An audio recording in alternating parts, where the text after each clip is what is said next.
Hey guys, ఎట్లున్నారు? ఈరోజు అయితే మా పొలాల గురించి చెప్తున్నా నేను. ఇదైతే వరి ఎలా వస్తుందో చెప్పనా? ముందుగా ఒక మూట వడ్లు తీసుకొని ఒక రాత్రంతా నానబెట్టుకోవాలి. పొద్దున్నే సాగు చేసిన భూమిలో అయితే చల్లాలి. తర్వాత ఒక నెలకైతే ఇలా పెరుగుతుంది. ఇలా పెరిగిన దాన్ని ఇంకొక పొలంలో సాగు చేసుకొని అక్కడ పెరిగిన నారుని ఇక్కడ నాటాలి. కొంచెం కొంచెం తీసుకొచ్చు ఇలా పల్చగా నాటాలి. ఇక్కడైతే చాలా పచ్చని చెట్లు అయితే కనిపిస్తున్నాయి. ఇవైతే మామిడి చెట్లు. ఇక్కడ కనిపిస్తున్నదైతే పశువులకి గడ్డి. అక్కడైతే మా మమ్మీ పోతుంది చూడండి. ఇక్కడైతే అన్ని రకాల మామిడి చెట్లు ఉన్నాయి.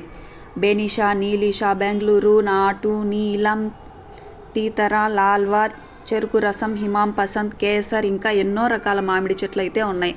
మామిడికాయలు లేవు కాబట్టి ఏ చెట్టు అని తెలుసుకోవడం కష్టమే, కానీ ఉన్నప్పుడైతే తెలుస్తాయి బాగా. ఇవైతే సపోటా చెట్లు. సపోటాలు కూడా లేవు. మామిడికాయల సీజన్ అయిపోయినప్పుడు సపోటాలు అయితే వస్తాయి. ఇదైతే వేప చెట్టు. ఇంకా ఈ వీడియో నచ్చితే మన ఛానల్ని సబ్స్క్రైబ్ చేసుకోవచ్చు కదండి ప్లీజ్.